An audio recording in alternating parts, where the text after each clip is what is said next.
Welcome to Bastard Quest. I'm the Game Bastard Kyle. I'm Todd. I was drinking water. That was not Larfy. I'm Austin. We're playing Gargle Guys, a new game from Three's Company producer. And Pornhub. Perfect for actual plays. No, we're playing Wicked Ones. We're about to go on our first raid. The villains are coming out of the dungeon and going to wreak havoc or talk nice to some people. That still sounds like porn. Everything's porn if you squint. Or if you rub up on it. Yeah. Austin, who are you playing? Hello, chair. Are you my step chair? Oh, my step ladder. I'm Van Gore, the Doom Seeker with many eyes and a few tentacles. Todd? Bubba Dub the Demon. Corey? Larfy. That's a steady decline of details there. It was a ramp to the bottom. Yep. I'm assuming people aren't starting with this episode. God, so. you'd be surprised. Well, this is your punishment if you are. Yeah. Yeah, we have played a couple of games of Wicked Ones. If this is your first Bastard Quest episode, go back 2 or 3. Or to G.I. Joe. So, having decided upon your first raid, you venture out of your dungeon, travel across land using the cover of darkness to a ruined abbey in the depths of the reaching wood. This abbey sits high up on this hill, multi-room complex made of brick and timber. The roof has fallen in. There's clear signs of degradation and neglect. And this part of the forest is cleared away, and the entire hillside is covered in open graves, or recently uncovered graves. Massive cemetery here. And your intention, as I wrote it down last time, is to approach the Shit Britches Cabal, a group of necromancers, attempt to negotiate with them to some sort of treaty, potentially for gold or exchange of niceties and trade, or I don't know, whatever. Alliances. Yeah, there you go. Well, it was worth it to see all these graves, but I still wish I was back in my studio. It's important to point out pretty early for Van Gore that Doom Seeker's one of the traits is paranoia. Yeah. Your dark impulse is paranoid, which makes it difficult to leave the dungeon. Strongly preferring to send minions on raids. I can still go, and I'm going to do that because this is more fun. You must spend 2 stress every time you have to suppress a compel. Oh, okay. So for now, you guys need to make an engagement roll to see how things start out with the Shit Britches Cabal. Okay. So, like in Blades in the Dark, this is basically what determines how we start out the story of this raid. That's exactly right. So do we all roll? No, just one person rolls the engagement. Okay. I'm not doing it. Let's see here. So, you always start at 1 die, but they're higher tier than you, so that's going to go away. Are they particularly strong or weak against your chosen plan of negotiation? I don't think so. I think that's pretty neutral. Are you working with good or bad information? You're working with good information that you got from your interrogation, so that's worth a die. So you're back up to 1. Okay. The faction has been hit by the dungeon before, or they're caught unaware. They haven't been hit by you before, but I think they are unaware. They don't know you're coming. They don't know you exist. Yeah, we're the NKOTB. So that's another die. So you're at 2 right now. Cool. Recent events in the sandbox has the faction on the lookout for trouble. No, I don't think so. So you're at 2 dice. Okay. And what exactly are we rolling for here? Is this just like every other kind of roll where it's like a 6 is great and then... Yes. Okay. It's a 5 and a 4. So that's a mixed success. Not bad at all, but not great. It's kind of standard position. You don't start out in controlled or desperate. So the 3 of you advance up this hillside, this muddy hillside. Corey, I assume Hammerhand is with Larfy. Oh, yeah. Wait, let me do roll call real quick. Hammerhand. Hammerhand! He's here. There's no one immediately on the hillside. You notice digging equipment, shovels, pickaxes strewn about. Thunder rumbles ominously in the dark clouds above. There's no light coming from the abbey, but you think they must be in there. So you go inside, push in these old creaking doors, ready to announce yourselves, and the first thing you see is the back of bodies standing there. A horde of zombies has crowded inside this abbey. You can hear someone talking, and as you push the doors open, all these zombies turn, look at you, dead eyes, slack jaws. You were not expecting this. What would you like to do? Are the zombies all we see inside? Or are there like other creatures or priests or... All you can see right now are zombies. There's dozens and dozens of them in front of you in the main sanctuary of this abbey. There could be someone else in there. As a matter of fact, you think you can hear someone talking in a normal voice, but it's hard to tell because there's a lot of zombies. But there's no one like on the pulpit No. sermoning to the zombies. Who do the zombies even worship? Zombie god. Oh, okay. Well, I feel like Larfy can communicate with them via their common bond. Via their common bond. Brain eating. Oh, Come I on. see. Interesting. You said common bond like it was an actual mechanic in this game, and I was frantically looking over my sheet. Austin, you didn't fill out your common bond? We talked about that for 30 minutes in the session, Sarah. You're bonded with dragons. This could be so useful. Okay, Corey, yeah. Larfy definitely has a lot in common with the zombies. Okay. So I don't think I'm going to use a spell just yet. I think I'm just going to use my banter. All right. I have a 1D in that. Okay. I love it. Hey, bros. What are you trying to accomplish here? Well, I'm just coming in to announce ourselves and asking who their boss is. I gotcha. Yeah. 4. There's this large, multi-mouthed moan "Urgh," as they respond in kind. Larfy stumbles back, his sonic powers overwhelmed, because while everyone else heard a moan, he heard, "Hey, guys, it's another brain eater!" And essentially this cacophony of zombie sonic voices. "Yeah, I bet he knows where the best brains are. This guy's my best friend. No, he's my best friend." So you're going to take shock to your brains. Yeah, fine. Yeah. But pushing through the crowd is a tall man in dark robes, pale skin. He looks like a necromancer. Oh. He has a badge, name tag on. Yes. Says Necromancer El Train. Okay. Says, "Buenos dias. I am the Spanish Necromancer. El Train." Based on Patreon member El Train. Thank you, El. Yes.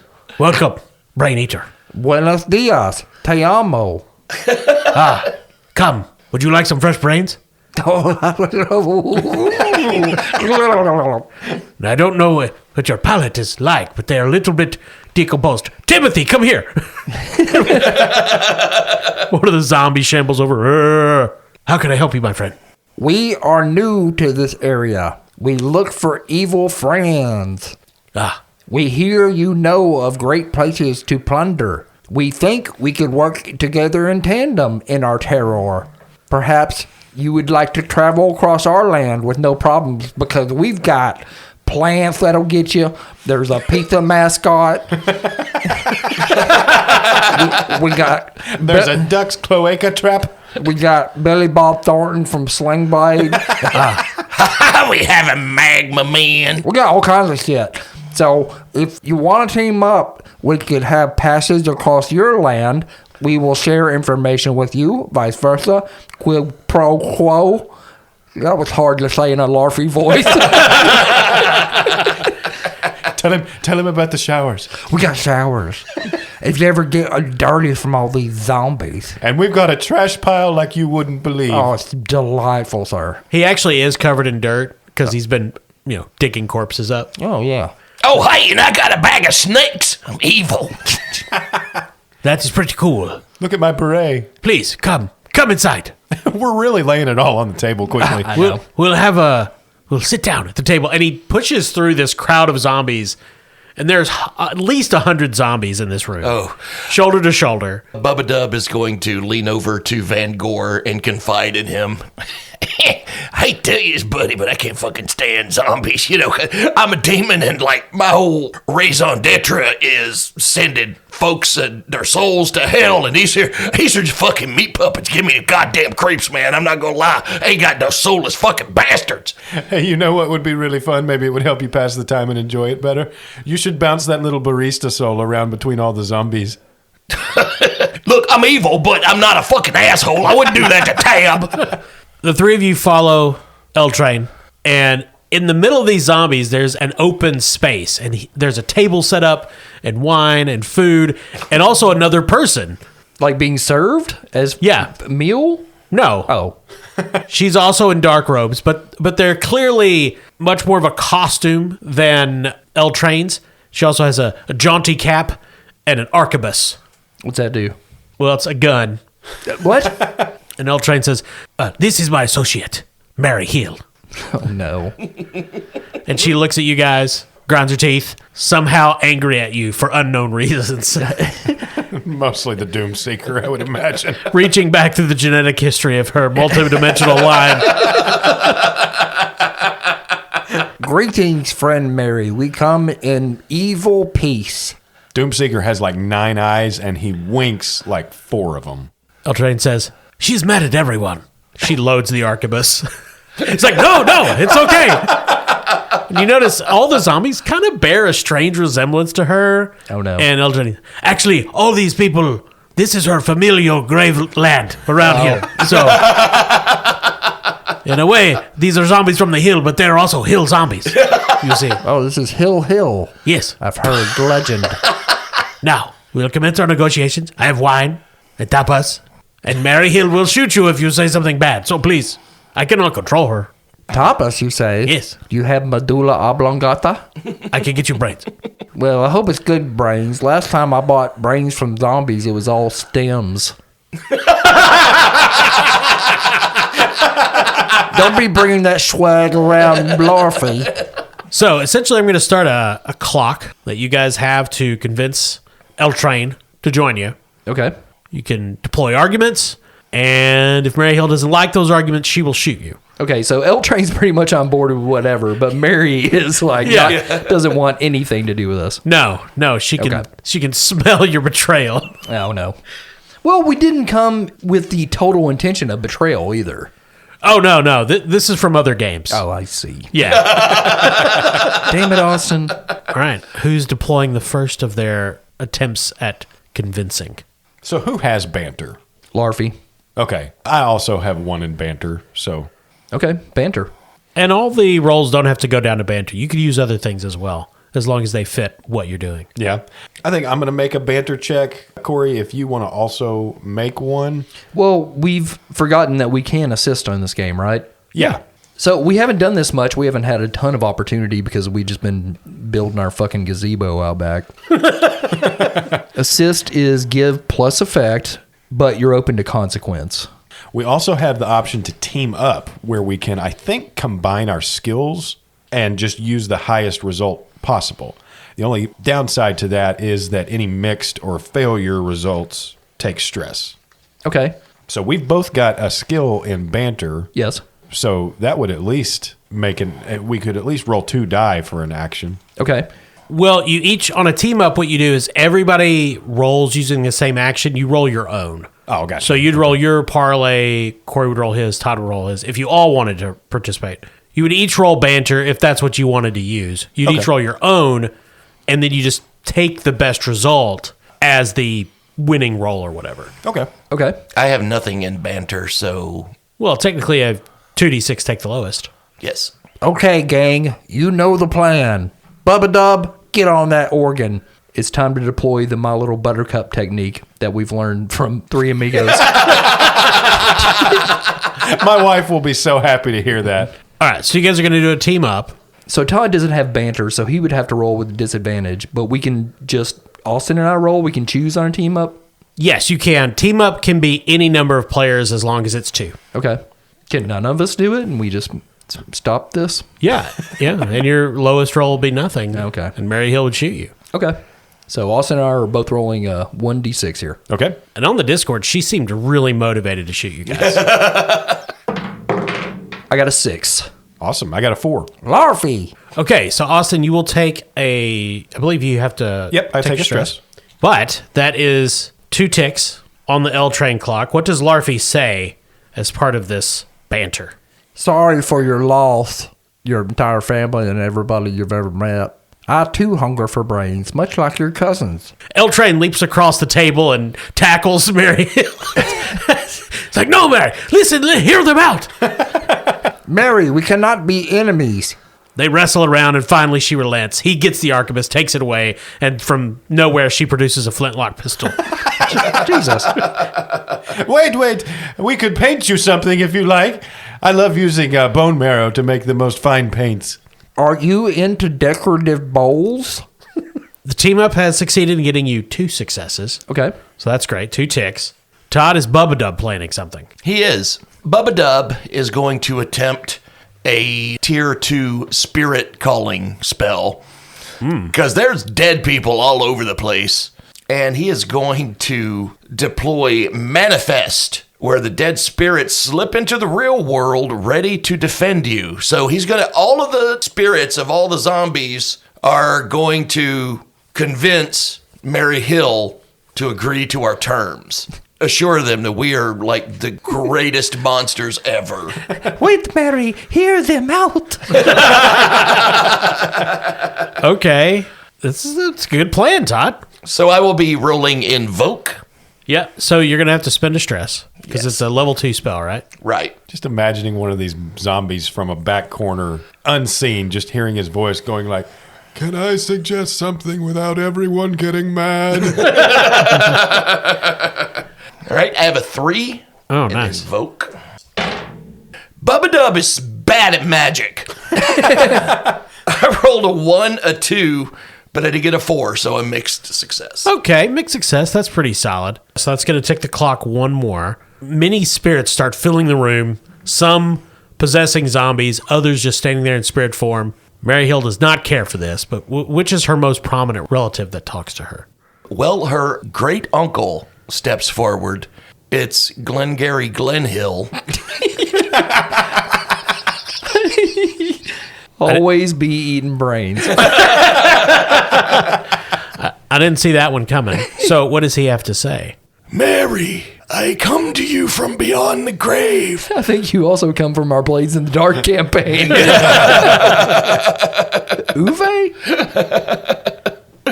I come bearing a message from the netherworld, and the message is this: Van Gore, Larfy, and Bubba Dub are way cool. You should listen to them. Yeah. Sounds like Adam West playing a ghost.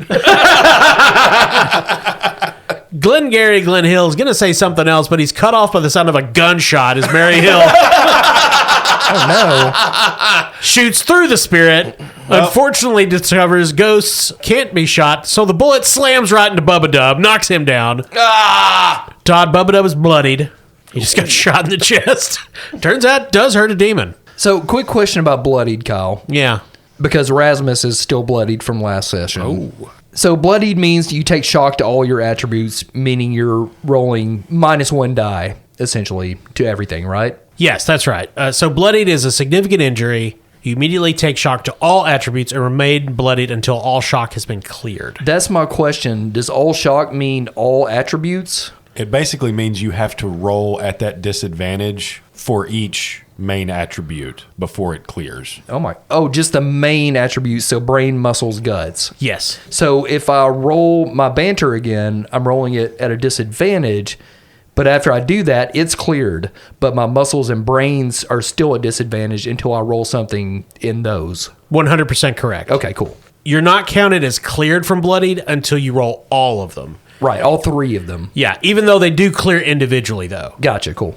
Hey guys, seriously, bullets fucking hurt. I ain't gonna lie. Don't worry, Bubba Dub. I've got a bloodied buddy for you. Rasmus, go hug him. He gives hammer hugs. Hammerhand nuzzles up behind Bubba Dub and says, Hammerhand. Gives you a big hug. Thank you, Hammerhand. L-Train says, I'm so sorry. Her husband, he's a dwarf who makes guns. Let's see. She has so many guns. So did that fill another tick on the clock there? Yeah, you're at 3 out of 6. You're halfway there. Okay. So Larfy would like to use his read psionic power. Ooh. Particularly the awareness. You're constantly scanning the surface thoughts of those around you. You're never surprised by living creatures and can always act first. You can spend a stress to have the GM reveal a secret about an NPC this first time you meet them. Ooh, okay. I want a secret about Mary Hill. Okay. So you're reaching out, picking up surface thoughts. You hear L-Train. Oh, did I leave the stove on? Mary Hill's just hate. I must dig deeper. So Larfy has a 2 in read. Oh. That's a 3. So all Larfy hears is hate, hate, hate, and then it gets real quiet. Oh, no. And Mary's just staring at him. Just mean mugging. Does she like me? This version of Mary Hill is kind of reminding me of the Forvalaka. I don't know that we're going to be able to defeat her. Corey, Larfy's going to take a stress. Okay. Because in his mind, for 5 minutes, he is locked in a dark room with Mary Hill that is this horrific demon form chasing him around, trying to eat his brains. Okay. Finally, he comes out of it, and she smirks. It's not that much fun on the other side of it. Larfy is going to be deep in thought after all this about his true nature. Kyle, my Doomseeker eye rays, the description also mentions a difference between tier 1 and tier 2 spells. Now, I believe everything that I've got standard on my eyes are tier 1 spells. As far as I know. I'm going to look real quick and see if there is a tier 2 spell that might be. So I think you can just cast straight up spells also. Not necessarily the eye beams, just any spells, I suppose. That's what that seems to be implying.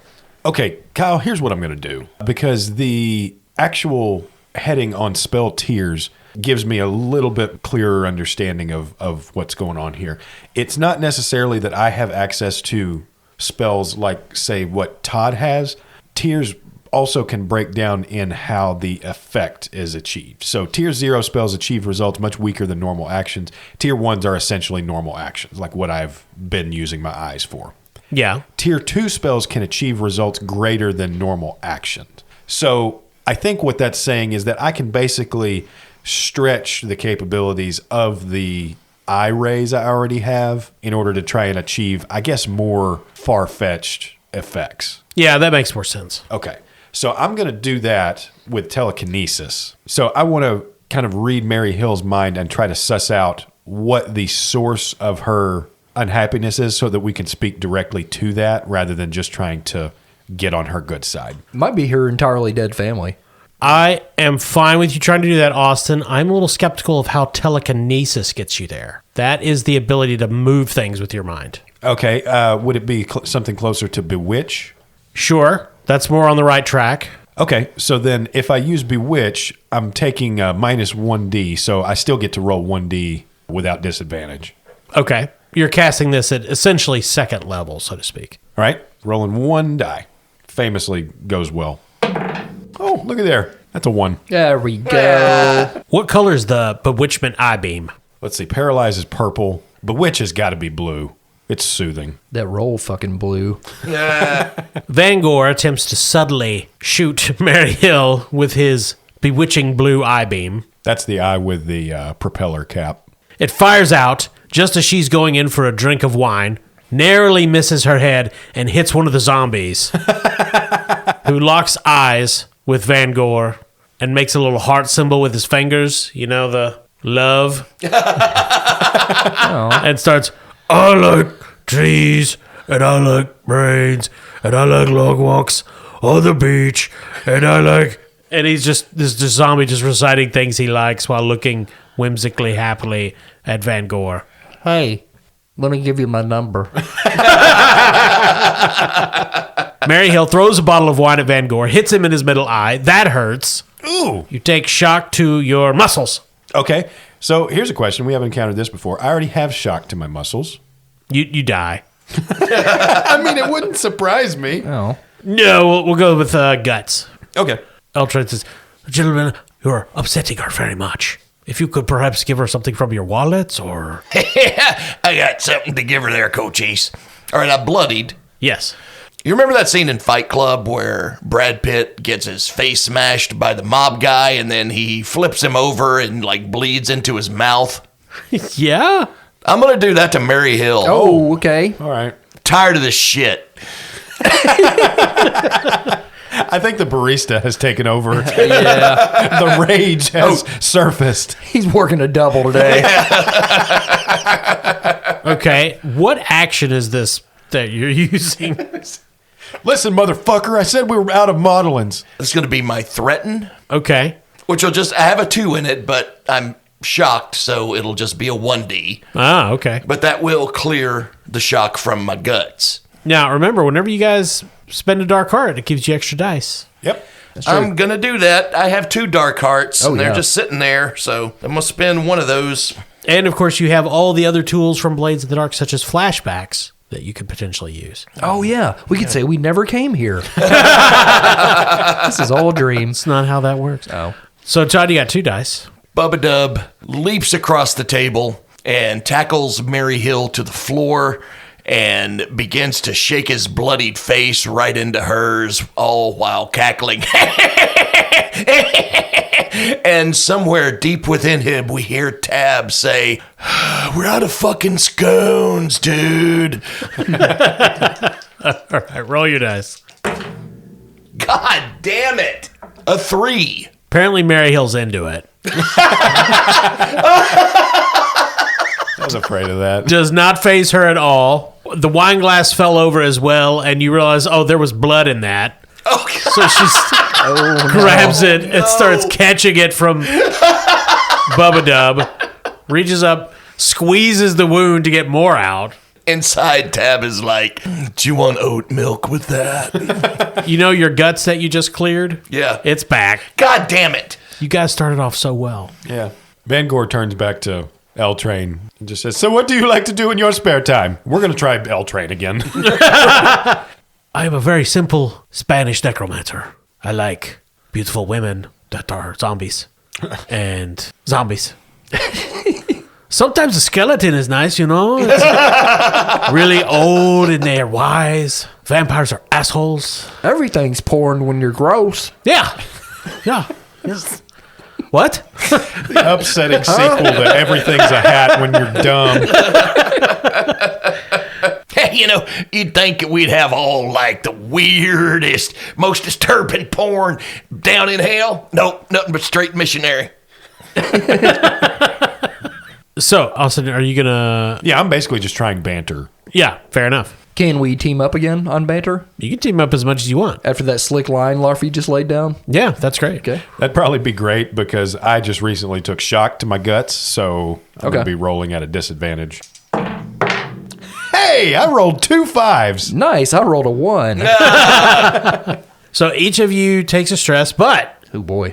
that is a mixed success, so that advances the clock once more. And seeing L Train so enamored with Van Gore does seem to ease Mary Hill's rictus frown a bit. So where are we at on this clock here? Like, what are we working against? Is it just by round, essentially, or? Well, so a mixed success is 1 tick on a clock. A full success, a 6, is 2. Yeah. And a crit would be 3. Okay. And you need 6 ticks. It's a 6-segment clock. You're at 4 out of 6, so you need 2 more successes. But basically what I'm asking, is there some kind of resistance against us with this clock? Or we can just keep doing dumb shit forever and... I mean, you can keep doing it, but you're going to keep taking stress and injuries. Oh, yeah, that's true. And eventually someone will die. Yeah. Yeah. Someone will get shot. We'll literally die from this conversation Yeah. that we're trying to have. Yeah, Larfy's stress is halfway full at this point. Yeah. You might go feral. Okay, I feel like we got off on the wrong feet. How about a little music to calm our nerves? Hit it, Rasmus. So what I want to attempt... Clunk, clunk, clunk, clunk. What I want to attempt is... We're surrounded by zombies. Yep. They don't really feel pain. Nope. And I would imagine they're in varying stages of decay. Yes, the decomposition is a menagerie. So I would imagine if Rasmus ran about bonking them on the head, you would get different tones and keys and Sure. play a little Under the Sea. I'm on board. Okay. I have a question. Yes, Todd. I have many after that. Why? Can Bubba Dub assist on the fiddle? Oh, sure. Oh, there we go. Do you guys want to do a team effort of some musical number? Yes. Sure. All right. This fucking madman just tackled this woman to the ground, shook his bloody face in her mouth, and then just suddenly got up and was like, "Oh, I got to get in on this." Well, apparently it aroused her, so why not a little music? She's still drinking a goblet of the demon blood. So Rasmus is bloodied. Yeah. Rasmus doesn't have the same 3 categories. He just has a list of skills, but he only has 3 of them. So I assume Yes. it's the same kind of thing once he clears it. Yeah. So I think he's going to use Smash, Okay. which he has 2D in. Works for me. So that would go down to 1D. but he'll be cleared on his bloodied in that stat. Oh, I see what you're saying. No, they get bloodied at the beginning. I believe minions become unbloodied at the beginning of the lurking phase. Oh, okay. Yeah, I don't think they clear it in the So same way. he won't clear it. He's just going to be bloodied until we lurk again. Yes, I think so. Okay. So he's rolling 1d, and then... No, he'd roll 2d. It doesn't deprecate his dice. It's just health for him? Yes. Oh, okay. That's kind of cool. Since it's a team up, I will also have to use Smash, which I guess I'll Pete Townsend my fiddle and just like... There you go. And If that's the kind of porn you're into. Sure. so Can't get over Pete Townsend as a verb. So here's my question, Kyle. Yes, so Kyle. I would be rolling at a disadvantage since I don't have it, but I'm also shocked. You would still roll 2d6 and take the lowest. It can't get worse than that. But also keep in mind, Todd, since we're teaming up, only one of us has to succeed here. That's right. All right, cool. All right. Is Van Gore going to get in on this? Nope. No? He doesn't play anything. He just does album art. All right. A 4. Got a 5. Okay. That's great. We're one tick closer. This strange song does seem to appease her in some way. Or maybe she's just really drunk on demon blood. It'll get you. You each take a stress. Oh, God. There's only one more piece of the pie to fill in. Van Gore! Van Gore activates his telekinesis eye and reaches for the carafe of what we thought was wine, but is now blood.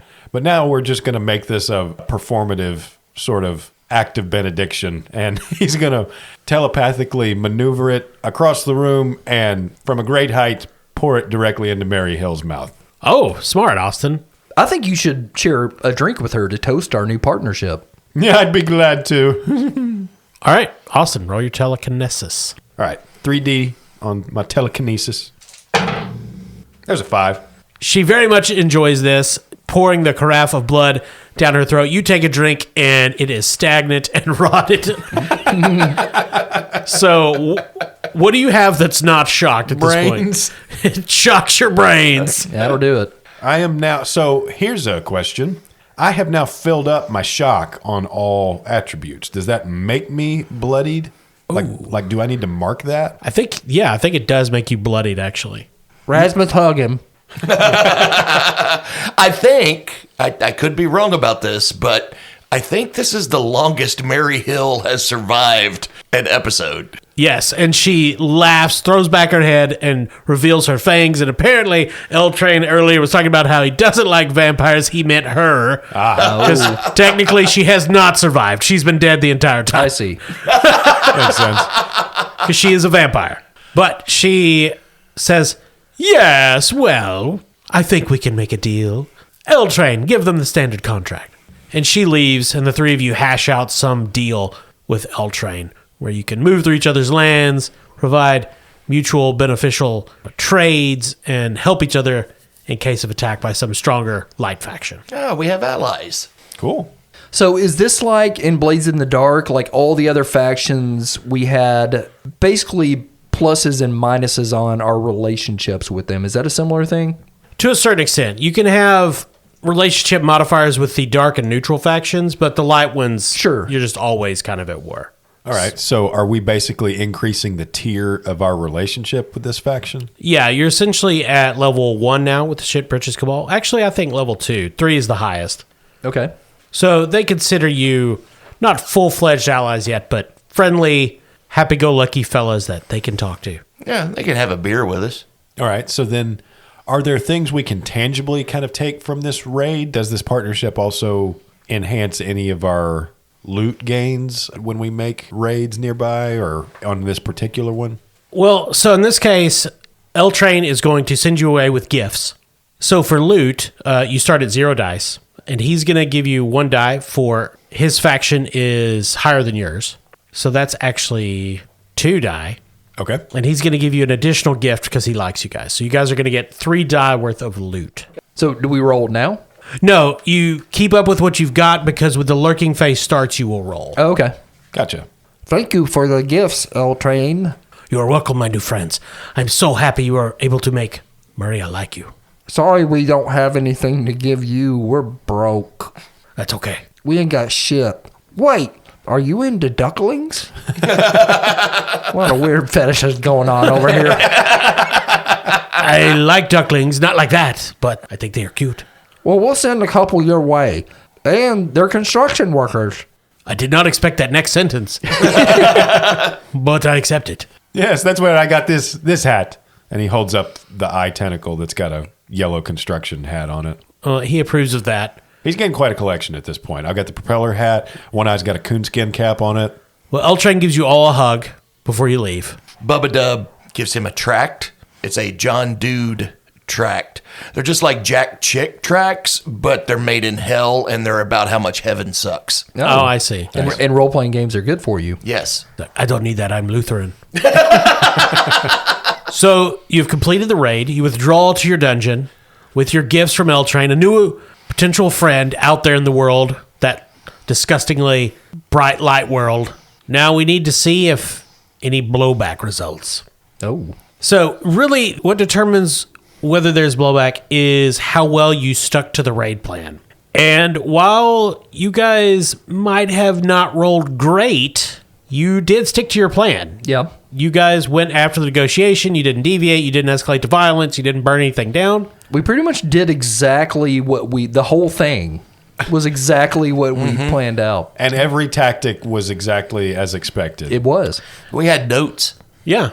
Last resort musical number. Yep. But in this case, it means the negotiation you didn't change out or anything. So yeah, it went perfectly. So that's 3 dice. Who wants to roll for blowback? I will roll. All right. 3 2s. Okay. That's a crit. That's a shit. That's not great. That's going to be major blowback. Oh. Luckily, it's not Colonel blowback. Ah. I don't like this running gag. Corey, roll a d6. 6. 3 of you and Hammerhand are moving through the forest. The Reaching Wood is where the abbey was. It's a dark path. It's muddy. It's near dawn. And there's a strange object in the road. You're not sure what it is. Hammerhand runs forward. Hammerhand! It's some animal spiked on a stick in the middle of the road. Hammerhand's grabbing it, trying to pull it down. Hammerhand, hungry! You're all crowding around, and that's when the net comes up, just like in Return of the Jedi. Oh, no. You're all caught in a net, yanked up into the treetops, and leaping out onto a limb of a nearby tree is a man, rather short stature, dressed in dark green clothes with a black mask on his face, and says, "Ha ha! Villains, I've caught you. I am the Black Mask, vigilante, and you're my prisoners." Hello. And we will end there. Oh, I see. Yeah, because you're going to have to fight the Black Mask. I see. I like Yeah. it. And you guys are in great shape for a fight.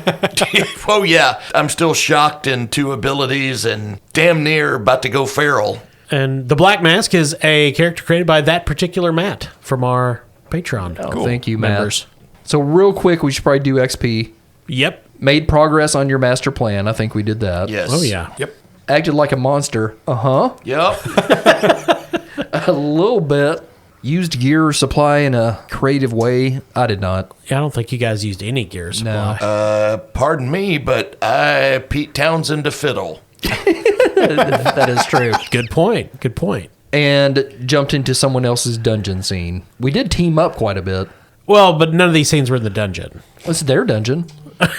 Well, this is specifically a raid and not a dungeon scene. Austin is correct. Anything can be a dungeon when you're homeless. We're not going to continue doing this. You're not homeless. Oh, yeah, we got a home now. Awesome. Everybody got their XP allocated? I'm going to take a reckless XP Oh. because I played into being bloodied. There you go. We will pick up with the fight against the Black Mask, Woodland Vigilante, next session. Cool. Yeah, it's definitely fun to get into some different game modes of this. You know, quite different than Blades in the Dark, but pretty creative with the Forged in the Dark system. Yeah. And we still did okay after all the rolling. Yeah. And in case you didn't know, the Blades 68 expansion just hit the old Backer Kit website, and we backed the shit out of it. And that Hell game yeah. looks fucking awesome. Yes, it is. If you're familiar with Blades in the Dark, Blade 68 is about 100 years in the future, and it is the city of Duskfall in a in a obviously contrived 1960s. Yeah, kind of a swinging 60s kind of setting, but Yeah. it looks very cool. Oh, so RFK Jr. would be a child.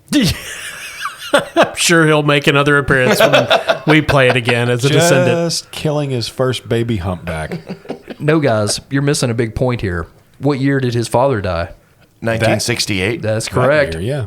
So let's go ahead and start planning that campaign when that game comes out. Comes out in a year and a half. We're basically going back in time to try to stop the birth of RFK Jr.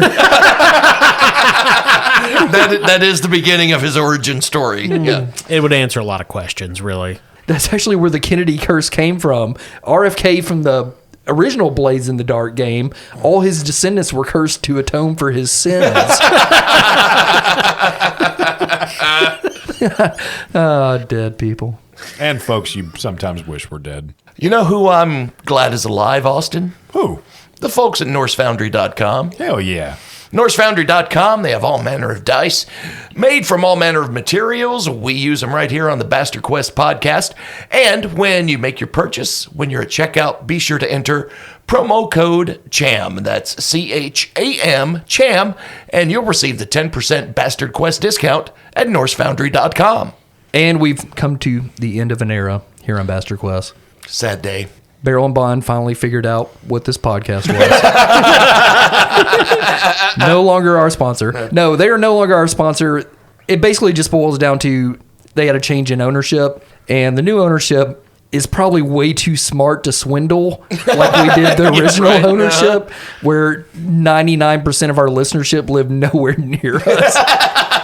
No, that sponsorship, that was totally a matter. The previous owners, Fish and Shim, were friends of ours.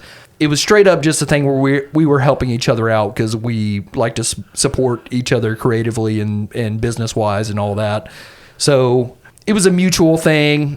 We definitely weren't raking in bucks. We tried to help them out. They tried to help us out. It was a nice time. But that era moved on, so if you know anybody else that's stupid... Or just tell us what your bathroom is like. There's a new feature here on Bastard Quest. Listener bathrooms. I know from our Discord that Mary Hill has been remodeling hers. Right. And as always, just like Mary and all the other patrons on our Discord, thanks to all of you for listening. We love you. Thanks to all those who leave reviews, who engage with us on social media. Thanks, of course, to our subscribers. We'll see you next time. Thanks, I'm Kyle. I'm Todd. Corey. I'm Austin.